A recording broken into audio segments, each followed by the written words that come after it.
ആലിസേ, എന്റെ ഇളയച്ചൻ വരുന്നു. ഏതിളയച്ചൻ? അടൂറുള്ള അച്ഛന്റെ ഇളയ സഹോദരൻ ശിവരാമ ഇളയച്ചൻ. അയാളെന്തിനാ ഇങ്ങോട്ട് വരുന്നത്? റെസ്പെക്ട്. ഓ സോറി. അദ്ദേഹം എന്തിനാണാവോ ഇങ്ങോട്ട് വരുന്നത്? പോത്തങ്കോട് ആശ്രമത്തിൽ കഴിഞ്ഞ ആഴ്ച വന്നതാ. തിരികെ അടൂർ പോകുന്നതിന് മുമ്പ് നമ്മളെ ഒന്ന് കാണണോന്ന്. ഇവിടെ വന്ന് 2-3 ദിവസം നമ്മളെ കൂടെ താമസിച്ചിട്ടേ പോകുന്നു. നമ്മുടെ കല്യാണം കഴിഞ്ഞിട്ട് ഇപ്പൊ വർഷം എത്രയായി? എത്ര വർഷമായെന്ന് നിനക്കറിയില്ലേ? എനിക്കറിയാം. ഇതേവരെ പ്രതാപേട്ടന്റെ സ്വന്തക്കാരോ ബന്ധുക്കളോ ആരെങ്കിലും ക്ഷേമം അന്വേഷിച്ചൊരു ഫോണെങ്കിലും ചെയ്തിട്ടുണ്ടോ? നമുക്കും വീട്ടുകാർക്കുടയിൽ മഞ്ഞുരുകാൻ സമയമായി കാണും. അതിനൊരു നിമിത്തമായിട്ടായിരിക്കും ഇളയച്ചൻ ഇങ്ങോട്ട് വരുന്നത്. നമ്മുടെ രണ്ടുപേരുടെയും വീട്ടുകാരുടെ സഹായം ഇല്ലാതെയായി ഇതുവരെ എത്തിയത്. ഇനി നമ്മുടെ സന്തോഷത്തിലേക്ക് ആരും വലിഞ്ഞു കയറി വരാൻ ഞാൻ സമ്മതിക്കില്ല. അങ്ങനെ വെറും ഒരാളല്ല, എന്റെ അച്ഛന്റെ സ്വന്തം അനിയനാ. ഈ ഇളയച്ചന്റെ വീട്ടിൽ നിന്നാ ഞാൻ +2 പഠിച്ചത്. എന്നെ മോനെ പോലെ കരുതിയിരുന്ന ആളാ. ഈ മോനെ സ്വന്തം വീട്ടിൽ നിന്ന് അടിച്ചിറക്കി വിട്ടപ്പോ ഈ ഇളയച്ചൻ എവിടെയായിരുന്നു? ആലിസേ, തർക്കിക്കാനുള്ള നേരമല്ലത്. ഇളയച്ചൻ വീട്ടിലേക്ക് വരാൻ തീരുമാനിച്ച സ്ഥിതിക്ക് അദ്ദേഹത്തിന് ഹൃദ്യമായൊരു സ്വീകരണം നമ്മൾ കൊടുക്കണം. ഇളയച്ചൻ കഴിഞ്ഞാൽ നമ്മൾ രക്ഷപ്പെടും. ഭാര്യയില്ല, 2 മക്കളുള്ളത് മലേഷ്യയിൽ. അവരിനി ഇങ്ങോട്ട് തിരിച്ചു വരാനൊന്നും പോകുന്നില്ല. അടൂറുള്ള വീടും പറമ്പും മാത്രം 4-5 കോടി രൂപ വരും. ഓഹോ, അപ്പൊ ഇളയച്ചനോടുള്ള സ്നേഹമല്ല, നമ്പിക്കൂടി നിന്ന് സ്വത്തടിച്ചു മാറ്റാന്നുള്ള വ്യാമോഹം അല്ലേ? എനിക്കങ്ങനെ ഒരു വ്യാമോഹവും ഇല്ല. പിന്നെ നമ്മുടെ ഹൃദ്യമായിട്ടുള്ള പെരുമാറ്റവും സ്നേഹവും ഒക്കെ കണ്ടിട്ട് പോകാൻ നേരം, മോനെ പ്രതാപേന്ദ്ര, ഞാനൊരു ദേശാടനത്തിന് പോവുക, അടൂറുള്ള വീടും സ്ഥലവും ഞാൻ നിന്റെ പേർക്ക് എഴുതി വെക്കാൻ പോകുക എന്നെങ്ങാനും പറഞ്ഞ നീ ഞെട്ടി ബോധം കെട്ട് വീട്. അങ്ങനെ എന്നെ ഞെട്ടിച്ച് ബോധം കെടുത്താനാ ഇളയച്ചന്റെ വരവെങ്കിൽ ആ വെള്ളം അങ്ങ് വാങ്ങി വെച്ചേക്ക്. ആലിസേ, ഇങ്ങനെ വെട്ടൊന്നും മുറി 2 രീതിയിലൊന്നും പറയല്ലേ. ഇളയച്ചൻ നമ്മുടെ കൂടെ 2 ദിവസം താമസിക്കണോന്ന് പറയുമ്പോ എങ്ങനാ പറ്റില്ലെന്ന് പറയുന്നത്? അതുകൊണ്ട് വരാൻ ഞാൻ പറഞ്ഞു പോയി. നീ ഇനി എതിര് നിൽക്കരുത്. ഇതെന്റെ ഒരു അപേക്ഷയാ. എന്റെ ഇളയച്ചന്റെ മുന്നേ നീ എന്റെ വില കളയരുത്. പ്രതാപേട്ടനെ പോലെ എനിക്കൊരു കഠിന ഹൃദയം ഇല്ലാത്തത് ഭാഗ്യം. ഇല്ലെങ്കിലേ എനിക്കും ശത്രുത കാണിക്കാം. എപ്പോ വരൂ ഇളയച്ചൻ? എപ്പോ വേണമെങ്കിലും വരാം.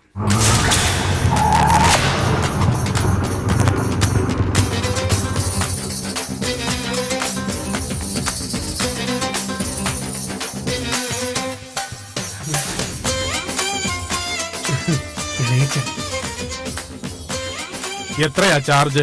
ഇളയച്ചൻ കൊടുക്കണ്ട, അല്ല ഞാൻ കൊടുത്തോളാം. നീയാണോ ഈ ഓട്ടോറിക്ഷയിൽ വന്നത്? അതല്ല, പിന്നെന്തിനാ നീ ഓട്ടോറിക്ഷ ചാർജ് കൊടുക്കണത്? പോത്തങ്കോട് നിന്ന് ഞാൻ വിളിച്ചോണ്ട് വന്ന ഓട്ടോറിക്ഷ ആണെങ്കിൽ അതിന്റെ പണം കൊടുക്കാനും എനിക്കറിയാം. പറയണം, എത്രയാ അതിന്റെ ചാർജ്? 320 രൂപ. പോത്തങ്കോട് ഇവിടെ വരെ വരാൻ 320 രൂപയോ? ഓ, ഞാനൊരു 400 രൂപ പ്രതീക്ഷിച്ചു. കൊള്ളാം. ഇവിടുത്തെ ഓട്ടോറിക്ഷക്കാരന്മാരൊക്കെ സത്യസന്ധന്മാരാണെന്ന് അറിഞ്ഞതിൽ വളരെ സന്തോഷമുണ്ട്. ഒരു കാര്യം ചെയ്യും, നീ ഒരു 350 രൂപ എടുത്തിട്ട് ബാക്കിതാ. ചില്ലറ ഇല്ല സാറേ. 1000 ചില്ലറ എടുക്കാനുള്ള നീയൊക്കെ എവിടുത്തെ ഓട്ടോറിക്ഷക്കാരനാണ്? എന്റെ കയ്യിൽ ചില്ലറ ഇല്ലാഞ്ഞിട്ടാ സാറേ. എടാ, അത് ഞാൻ കേറുമ്പോഴേ പറയണമായിരുന്നു. നിങ്ങൾ വന്ന് കേറിയപ്പോ 1000 നോട്ടാണെന്ന് നിങ്ങൾക്ക് പറയാൻ വരുന്നില്ല. ആഹാ, തർക്കുത്തരം പറയുന്നൂടെ താൻ തോന്നി. ആരോടെ എതിർക്കുന്നേ?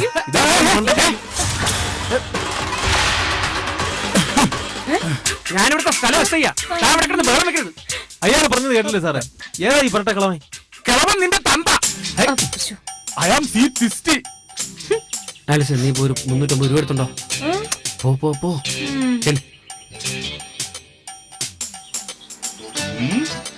എടാ പ്രതാപ, അന്യജാതിൽപ്പെട്ട നിന്റെ ഭാര്യയുടെ മുമ്പിൽ വെച്ച് എന്നെ അപമാനിക്കാൻ ശ്രമമെങ്കിലേ ഈ വന്ന ഓട്ടോറിക്ഷ ഞാൻ തിരിച്ചു പോകും. നിങ്ങൾ ഇനി മേലെ എന്റെ ഓട്ടം കേട്ടില്ല. ഇളയച്ചത്തേക്ക് ഇത് ഞാൻ മാനേജ് ചെയ്തോളാം. കേട്ടോ, താൻ പൊക്കോ. ഞാനേ അടുത്ത പ്രാവശ്യം പോത്തങ്കോട് വരുമ്പോ തന്റെ പൈസ തിരിച്ചു തരാം. പിന്നെ അങ്ങനെ അങ്ങ് പോയി. ഇത് നിങ്ങളെ കുഞ്ഞമ്മേരെ ഓട്ടയല്ലേ? മര്യാദയ്ക്ക് സംസാരിക്കും.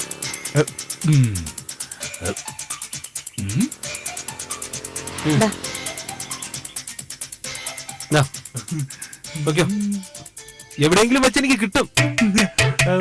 എടാ പോ.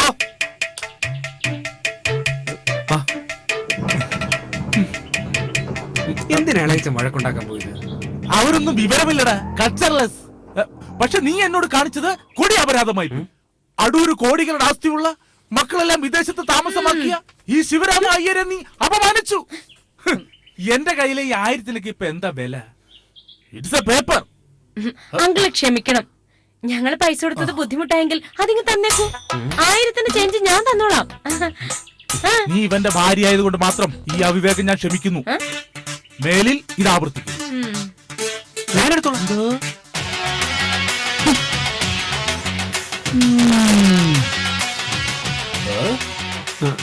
അല്ലെങ്കിൽ എടുത്തോ.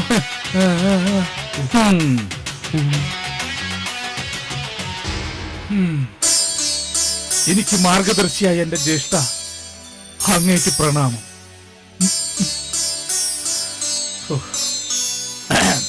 ഞാൻ മലേഷ്യയിലായിരുന്നപ്പോൾ വാരിക്കോരി ഞാൻ നിന്റെ അച്ഛനെ സഹായിച്ചിട്ടുണ്ട്. സ്നേഹിച്ച പിന്നെ എന്നെ പിടിച്ചാ കിട്ടൂല. അതുപോലെ തന്നെ എതിർത്താലും. ഈ ഇളയച്ചന്റെ സ്നേഹത്തെ കുറിച്ച് നിനക്കറിയാലോ. അതിൽ കൂടുതൽ നിന്റെ അച്ഛൻ പറഞ്ഞു തന്നു കാണും. അച്ഛൻ പറഞ്ഞു തന്നത് മാത്രമല്ല, നാട്ടിലെ ഇളയച്ചന്റെ സ്നേഹത്തെക്കുറിച്ച് ഒരുപാട് കഥകളുണ്ടായിരുന്നു. തോട്ടത്തിൽ പണിക്കുന്ന കുമാരി, പിന്നെ പാൽക്കാരി ശാന്തമ്മയുടെ മോള് കുഞ്ഞമ്മണി, അങ്ങനെ പലരെയും ചേർത്തുള്ള കഥകൾ. ഒടുവിൽ കുഞ്ഞമ്മണിയെ കല്യാണം കഴിക്കാതിരിക്കാൻ പറ്റാത്ത അവസ്ഥ വന്നപ്പോ എന്റെ അച്ഛനാ ഇളയച്ചനെ മലേഷ്യയിലേക്ക് കയറ്റിവിട്ടതെന്നും അറിയാം. അതൊക്കെ ചില കൗമാര യൗവനാരംഭ ജൽപ്പനങ്ങൾ.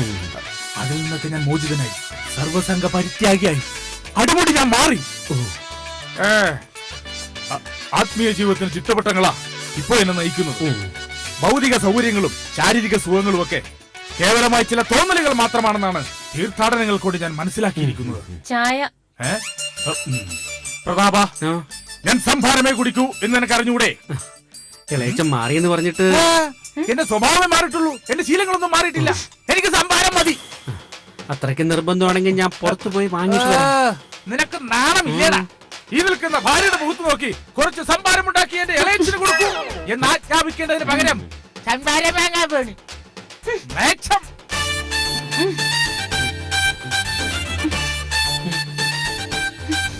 ഇവൾക്കിതൊന്നും ശീലമില്ല. ഞാൻ ശീലിപ്പിക്കണം, അതാ നിന്റെ കഴിവ്.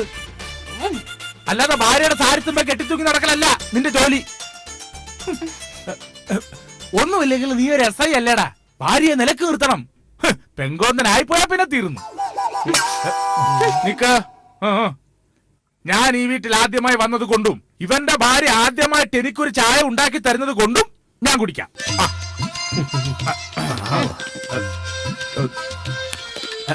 ഇതെന്താ ചായക്ക് കയ്പ്? മധുരം ഇട്ടില്ലേ? ഞാൻ വിചാരിച്ചു അങ്ങനെ ഷുഗർ കാണുമെന്ന്. നിന്നോട് ആര് പറഞ്ഞു എനിക്ക് ഷുഗർ ഉണ്ടെന്ന്? I am sweet 60. അണ്ടർസ്റ്റാൻഡ്? മേലിൽ ഇത് ആവർത്തിക്കരുത്.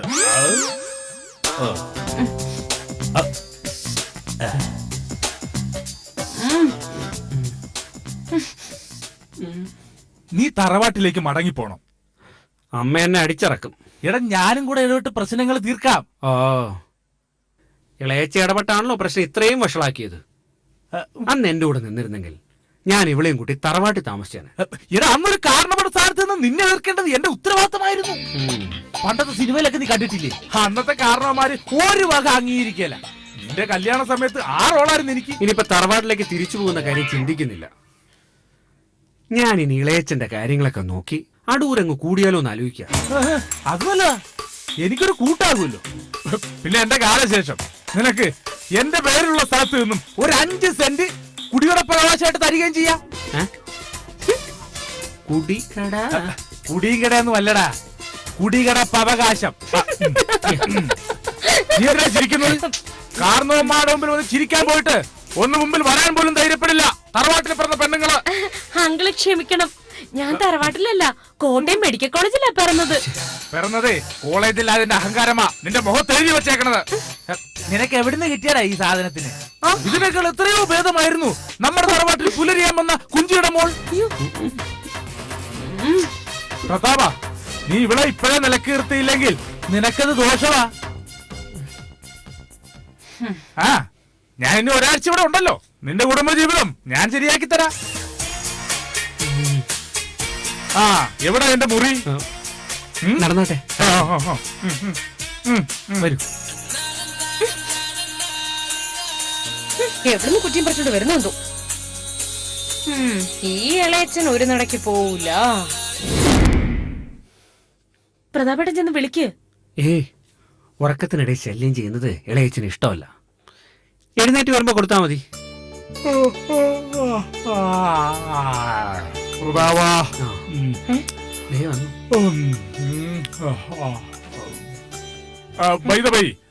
രാവിലെ എന്താ ബ്രേക്ക്ഫാസ്റ്റ്? ഇളയച്ചി ഇവിടെ എവിടെ കിഴക്ക്? കിഴക്കത് ഇവിടെ. ഇവിടുത്തെ രണ്ട് കിഴക്കുണ്ടോ? ചുമരി അവിടെ കിഴക്ക്. ആ, കിഴക്കോട്ടോ പടിഞ്ഞാട്ടോ തിരിഞ്ഞിരുന്ന് വേണം ഭക്ഷണം കഴിക്കാൻ. ഇല്ലെങ്കിൽ ഇറങ്ങത്തില്ലയോ? അതാണ് ഉത്തമം. മൃഷ്ടാന്ന ഭോജനം സ്വസ്ഥം ഗൃഹഭരണം സ്വസ്ഥം സ്വസ്ഥം ഗൃഹഭരണം മൃഷ്ടാന്ന ഭോജനം സമസ്യ പുരാണം സ്വാഹ. ഭക്ഷണം കഴിക്കുന്നതിന് ചില ചിട്ടവട്ടങ്ങളൊക്കെ ഉണ്ട്. പ്രാർത്ഥനാപൂർവ്വം വേണം കഴിക്കാൻ. അല്ലാതെ കിട്ടുമ്പോഴേ ആർത്തിമൂത്ത് വാരി തിന്നരുത് കേട്ടോ. വിളമ്പിക്കോളൂ.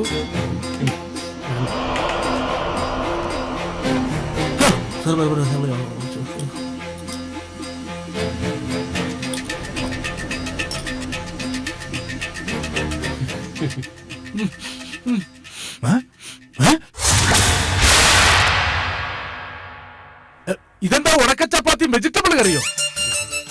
മത്സ്യമാംസാദികൾ വർജിച്ച് ഒരാഴ്ച ആശ്രമത്തിൽ കഴിഞ്ഞു വന്ന എന്റെ മുമ്പിൽ ഇത് വിളമ്പാൻ നിങ്ങൾക്ക് എങ്ങനെ ധൈര്യം വന്നു? അല്ല, ഇളയച്ചൻ വെജിറ്റേറിയൻ ആയിരിക്കും. ഞാൻ ആളാകെ മാറിയെന്നും നിന്നോടല്ലടാ പോത്തെ പറഞ്ഞത്. നാളെ ഞാൻ ഇതിന്റെ കേട് തീർത്ത് നോൺ വെജിറ്റേറിയൻ വാങ്ങിത്തരാം. ഇതൊക്കെ വയ്ക്കാനും വിളമ്പാനൊക്കെ അറിയാവോടാ? പിന്നെ നല്ല അസലായിട്ട് ബീഫ് കറി വെക്കും, പിന്നെ ചിക്കൻ കറി സൂപ്പർ ആയിട്ട് വെക്കും.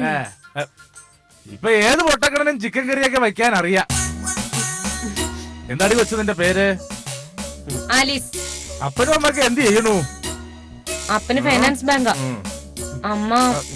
അമ്മച്ചി മരിച്ചുപോയി.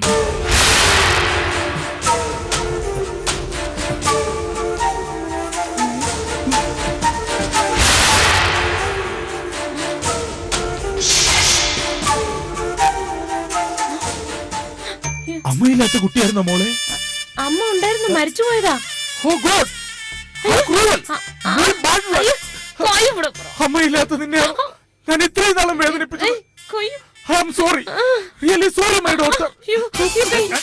അതെ, കയ്യിനെ പ്രതാപ, മൈ സൺ, അമ്മയില്ലാത്ത ഈ കുട്ടിയെ നീ വേദനിപ്പിച്ചു. നിന്നെ വിശ്വസിച്ചിറങ്ങി പുറപ്പെട്ട ഇവിടെ നീ പൊന്നുപോലെ സ്നേഹിക്കും. നിങ്ങളെ പിരിക്കാൻ ഈ ലോകത്തോടെ ശക്തിക്കും കഴിയില്ല. ഓക്കെ, കഴിക്കേ. എനിക്ക് മതിയായി. മോളെ, മോളുടെ അച്ഛനെ എനിക്കൊന്ന് പരിചയപ്പെടണം. മോളുടെ അച്ഛനെ വിളിച്ച് പെട്ടെന്ന് ഇങ്ങോട്ട് വരാം. വേണ്ട. അതെന്താ വേണ്ടാത്തത്? പ്രതാപേട്ടനും അപ്പനും തമ്മിൽ ശത്രുതയാ. എന്റെ അപ്പനെ ഞങ്ങളെ ഈ വീട്ടിൽ കയറ്റുകളെന്ന് ശപഥം ചെയ്തേക്കുവാ. എന്താണ് ഞാൻ ഈ കേൾക്കണത്? ഇവരുടെ അച്ഛൻ എന്ന് പറഞ്ഞാൽ നിന്റെ അച്ഛന്റെ സ്ഥാനമാ. അദ്ദേഹവുമായിട്ട് ശത്രുതയിലാകാനേ ഞാൻ സമ്മതിക്കല. വിളിയടാ, നിന്റെ ഫോണിൽ നിന്ന് അങ്ങോട്ട് വിളിച്ചേ. അതൊന്നും വേണ്ടെങ്കിലേ. വേണം. നീ എന്ന് പറഞ്ഞാലേ എനിക്കിപ്പോ എന്റെ മോളെ പോലെയാ. നിന്റെ വീട്ടുകാരും ഇവന്റെ വീട്ടുകാരും ഒന്നായിട്ട് കഴിയണം. പ്രതാപ, ഇവരുടെ അച്ഛൻ ഇവിടെ വന്ന് നിങ്ങൾ പരസ്പരം ശത്രുത മറന്ന് കെട്ടിപ്പിടിച്ചെങ്കിൽ മാത്രമേ ഞാൻ ഈ വീട്ടിൽ നിന്ന് അന്നപാനം ഭക്ഷിക്കും. അതുവരെ ഞാൻ നിരാഹാര സമരം കിടക്കാൻ പോവുക. എന്തു പറയുന്നു? വിളിക്കുന്നോ ഇല്ലയോ? ഇളയച്ചന് നിർബന്ധമാണെങ്കിൽ വിളിക്കാം. പ്രതാപേട്ടൻ വിളിക്കണ്ട, ഞാൻ വിളിച്ചോളാം. നീ വിളിക്കുമോളെ. ഇന്ന് തന്നെ പ്രശ്നങ്ങൾ പറഞ്ഞു തീർത്ത് നിങ്ങൾ എല്ലാവരും സന്തോഷത്തോടും സൗഹൃദത്തോടും കഴിയണം. വേഗം വിളിക്ക്, വേഗം വിളിക്ക്.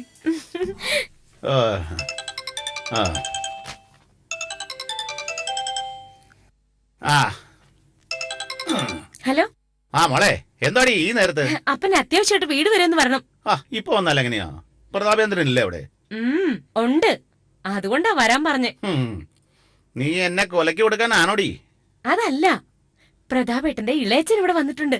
നിങ്ങൾ തമ്മിലുള്ള ശത്രുത പറഞ്ഞു തീർക്കാൻ വേണ്ടിയാ. അല്ല, അതിന് ഞാനും അയാളും തമ്മിൽ എന്ത് ശത്രുതയാടി?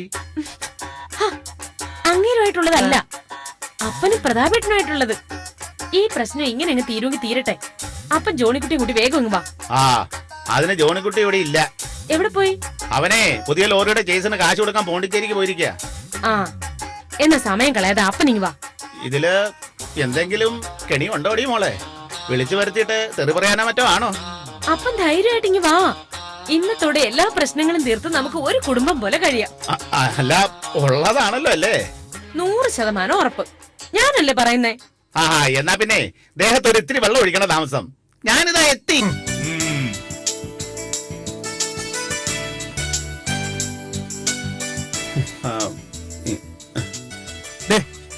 ഇനി മുതൽ രണ്ടു കൂട്ടരും ശത്രുതയിൽ നിൽക്കാൻ പാടില്ല. എല്ലാ പ്രശ്നങ്ങളും ഇതോടെ അവസാനിക്കുന്നു. എണീറ്റേ.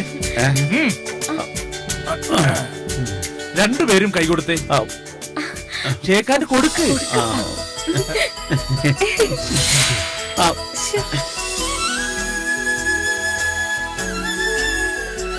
ഇനി കെട്ടിപ്പിടി.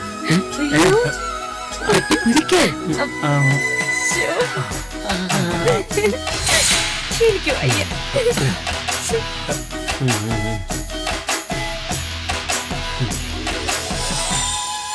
ശരിക്കും അങ്ങാരാണ്? ഞാനും നിങ്ങളെ പോലൊരു മനുഷ്യനാണ്. അല്ല, അങ്ങ് മനുഷ്യനല്ല, മാലാഖയാണ്. അങ്ങനെ ഒരു ദൈവദൂതനെ ഇവിടെ ഇങ്ങനെ ഒരു അത്ഭുതം സൃഷ്ടിക്കാൻ പറ്റും? അങ്കിൾ വന്നില്ലായിരുന്നെങ്കിൽ ഈ ശത്രുത കൂടി കൂടി വന്നേനെ. മിസ്റ്റർ ഫ്രാൻസിസിന് പ്രതാപനോട് എന്തെങ്കിലും ശത്രുതയുണ്ടോ? എനിക്കെന്ത് ശത്രുത? എന്നെ ദ്രോഹിക്കുന്നവരെ മാത്രമേ ഞാനും ദ്രോഹിക്കാറുള്ളൂ. പ്രതാപ, നിനക്ക് ഫ്രാൻസിസിനോട് വല്ല ശത്രുതയുണ്ടോ? ഇല്ല. അപ്പോ ഇത് സത്യമായിട്ടുള്ളതാണല്ലേ? എന്നാ പിന്നെ ഞാൻ എന്റെ മരുമോനെ ആത്മാർത്ഥമായിട്ടൊന്ന് കെട്ടിപ്പിടിച്ചോട്ടെ. പിടിച്ചോ, കെട്ടിപ്പിടിച്ചോ, ആവശ്യത്തിന് പിടിച്ചോ.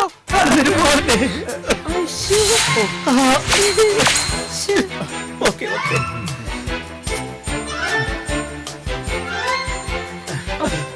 മോളെ, ഈ മുഹൂർത്തത്തിന് സാക്ഷ്യം വഹിക്കാൻ നിന്റെ ആങ്ങളില്ലാതെ പോയല്ലോ. ഇവരുടെ സഹോദരനെ മരിച്ചുപോയോ? അയ്യോ, കരുനാക്ക് വളച്ചൊന്നും പറയാതെ കാരണവരെ അവൻ പോണ്ടിച്ചേരി വരെ പോയിരിക്കാം. Sorry Francis. ഓ, അതെ, നമുക്ക് സന്തോഷം പങ്കിടാൻ വേണ്ടിട്ട് എന്തെങ്കിലും മധുരം കൊണ്ടുവാ.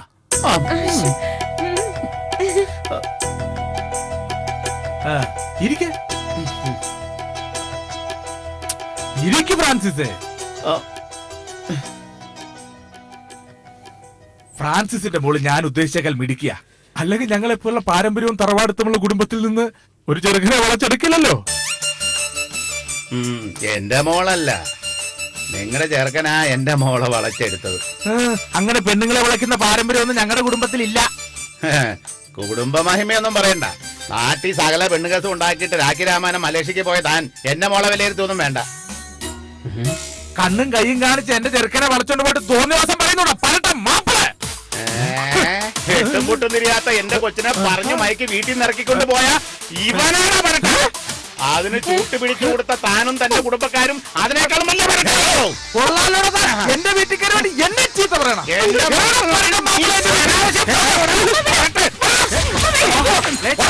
നിനക്ക്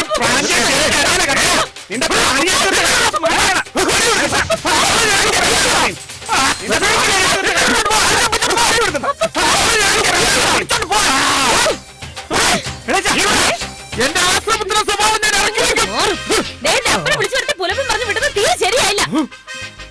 എടി നിന്റെ പിതാവ് ഒരു മാനേഴ്സില്ലാത്ത വെറും കൾച്ചറ, വെറും വേസ്റ്റ്. ആ അപ്പന്റെ മോളല്ലേ നീ? ആ നിന്റെ സ്വഭാവം ഇതൊക്കെ തന്നെ ആയിരിക്കും. വെറുതെ അല്ലടി എന്റെ ചേട്ടത്തി അമ്മ നിന്നെ വീട്ടിൽ കയറ്റാത്തത്. നീ നീ നിക്കണ കുടുംബം മുടിഞ്ഞു പോകും. അകത്ത് എടാ പെണ്ണ് കെട്ടുമ്പോ അന്ന സ്വാഭിചാരമുള്ള കുടുംബത്തിൽ കിട്ടണം. അല്ലെങ്കിൽ ദേ ഇങ്ങനെ ഇരിക്കേ. വെറുതെ ഇരിക്കേ. എടാടാ പ്രതാപ, നിനക്ക് ചേർന്ന ബന്ധമല്ലത്. എത്രയും പെട്ടെന്ന് ഈ ബന്ധം ഒഴി. നല്ല പെണ്ണിനെ കെട്ടിച്ചു തരാം. എന്റെ പൊന്നുമോനെ നീ ഇതിനെ ഒഴിവാക്കുന്നു ഓർത്ത് വിഷമിക്കണ്ട. ഒരാഴ്ച ഞാനിവിടെ ഇല്ലേ, അതിനുള്ളിൽ ഞാനിവിടെ മുഖച്ച് പുറത്ത് ചാടിച്ചിരിക്കും. ഇവിടെ പറയുന്നത്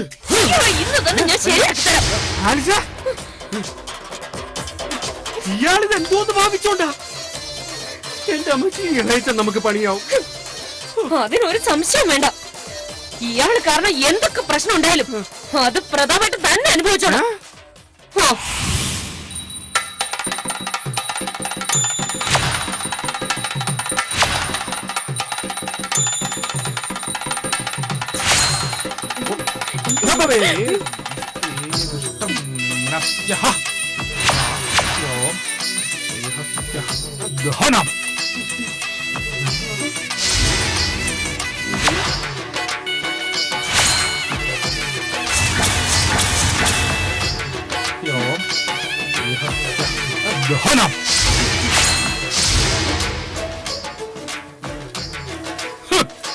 ഈ കർപ്പൂരത്തെ താഴെ ഇവിടുന്ന് മാറ്റാൻ പാടില്ല.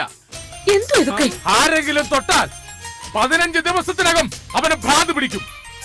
എനിക്ക് നാളെ ബ്രാഹ്മ മുഹൂർത്തത്തിൽ എഴുന്നേറ്റ് ഈ തിരിതെളിച്ച് പൂജയും പ്രാർത്ഥനയുമുണ്ട്. പ്രതാപ, യക്ഷിയുടെ പിടിയിൽ നിന്നും ഞാൻ നിന്നെ രക്ഷിക്കാം. ഓം ഇലയേ നമോ നമസ്തേ.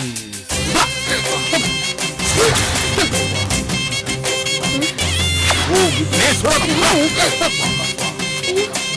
ഓം മദർ പ്രദർശനോ നമസ്തേ മഹാത്മാ.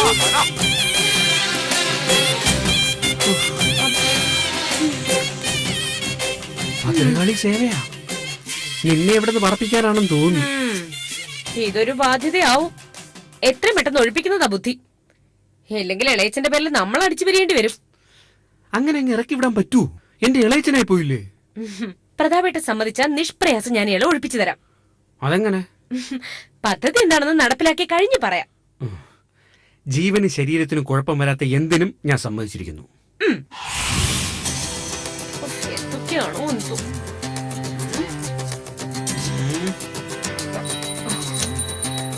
കാലിസേ, ദേ മണിയടി ശബ്ദം. അങ്കിളിന്റെ ബ്രാഹ്മ മുഹൂർത്തത്തിൽ ഒടുക്കത്തെ പൂജയാ. ഒടുക്കത്തെ പൂജ? ഉം.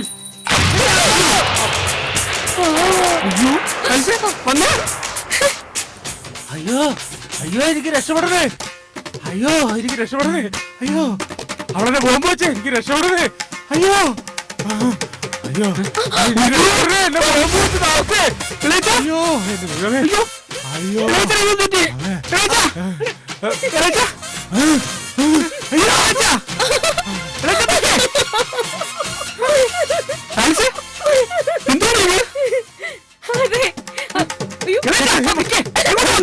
എനിക്ക് ഒരു നിമിഷം ഇവിടെ നിൽക്കണ്ട. ഞാൻ എങ്ങനെയെങ്കിലും രക്ഷപ്പെട്ടോളാം. വണ്ടിയൊന്നുമില്ല. വണ്ടിയില്ലെങ്കിൽ ഞാൻ എങ്ങനെയെങ്കിലും നടന്നു പോക്കോളാം. എനിക്ക് ഇനി ജീവിക്കണം.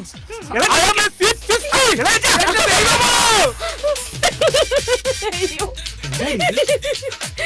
ഇന്നലെ രാത്രി ഞാൻ അങ്കിളിന്റെ മുറി ചെന്ന് ചെറിയൊരു ഭീഷണി മുഴക്കി.